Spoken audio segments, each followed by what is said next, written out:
በስመ አብ ወወልድ ወመንፈስ ቅዱስ አሐዱ አምላክ አሜን።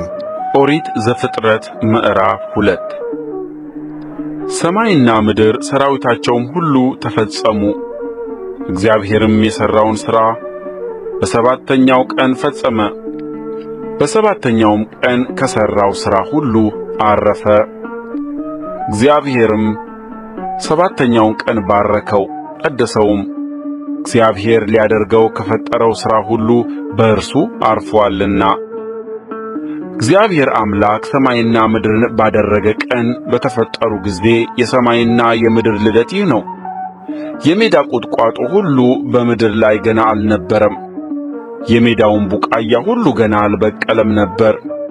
እግዚአብሔር አምላክ በምድር ላይ አላዘነበም ነበርና ምድርንም የሚሠራባት ሰው አልነበረም።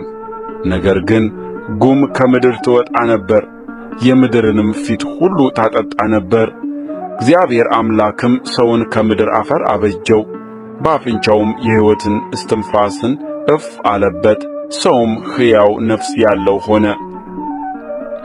እግዚአብሔር አምላክም በምሥራቅ በዔድን ገነት ተከለ፣ የፈጠረውንም ሰው ከዚያ አኖረው። እግዚአብሔር አምላክም ለማየት ደስ የሚያሰኘውን ለመብላትም መልካም የሆነውን ዛፍ ሁሉ ከምድር አበቀለ። በገነትም መካከል የሕይወትን ዛፍ መልካምንና ክፉን የሚያስታውቀውንም ዛፍ አበቀለ። ወንዝም ገነትን ያጠጣ ዘንድ ከዔድን ይወጣ ነበር። ከዚያም ለአራት ክፍል ይከፈል ነበር። የአንደኛውም ወንዝ ስም ፊሶን ነው። እርሱም ወርቅ የሚገኝበት የኤውላጥስ ምድርን ይከብባል። የዚያም ምድር ወርቅ ጥሩ ነው። ከዚያም ሉልና የከበረ ድንጋይ ይገኛል። የሁለተኛውም ወንዝ ስም ግዮን ነው። እርሱም የኢትዮጵያን ምድር ሁሉ ይከብባል። የሦስተኛውም ወንዝ ስም ጤግሮስ ነው። እርሱም በአሦር ምሥራቅ የሚሄድ ነው። አራተኛውም ወንዝ ኤፍራጥስ ነው። እግዚአብሔር አምላክም ሰውን ወስዶ ያበጃትም ይጠብቃትም ዘንድ በዔድን ገነት አኖረው። እግዚአብሔር አምላክም ሰውን እንዲህ ብሎ አዘዘው፣ ከገነት ዛፍ ሁሉ ትበላለህ፣ ነገር ግን መልካምንና ክፉን ከሚያስታውቀው ዛፍ አትብላ፣ ከእርሱ በበላህ ቀን ሞትን ትሞታለህና። እግዚአብሔር አምላክም አለ፣ ሰው ብቻውን ይሆን ዘንድ መልካም አይደለም፣ የሚመቸውን ረዳት እንፍጠርለት። እግዚአብሔር አምላክም የምድር አራዊትንና የሰማይ ወፎችን ሁሉ ከመሬት አደረገ፣ በምን ስም እንደሚጠራቸውም ያይ ዘንድ ወደ አዳም አመጣቸው።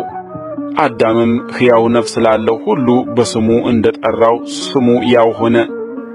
አዳምም ለእንስሳት ሁሉ፣ ለሰማይ ወፎችም ሁሉ፣ ለምድር አራዊትም ሁሉ ስም አወጣላቸው። ነገር ግን ለአዳም እንደርሱ ያለ ረዳት አልተገኘለትም ነበር። እግዚአብሔር አምላክም በአዳም ከባድ እንቅልፍን ጣለበት፣ አንቀላፋም። ከጎኑም አንዲት አጥንትን ወስዶ ስፍራውን በሥጋው ዘጋው። እግዚአብሔር አምላክም ከአዳም የወሰዳትን አጥንት ሴት አድርጎ ሠራት፣ ወደ አዳምም አመጣት። አዳምም አለ፣ ይህች አጥንት ከአጥንቴ ናት፣ ሥጋም ከሥጋዬ ናት። እርስዋ ከወንድ ተገኝታለችና ሴት ትባል። ስለዚህ ሰው አባቱንና እናቱን ይተዋል፣ በሚስቱም ይጣበቃል፣ ሁለቱም አንድ ሥጋ ይሆናሉ። አዳምና ሚስቱ ሁለቱም ራቁታቸውን ነበሩ፣ አይተፋፈሩም ነበር።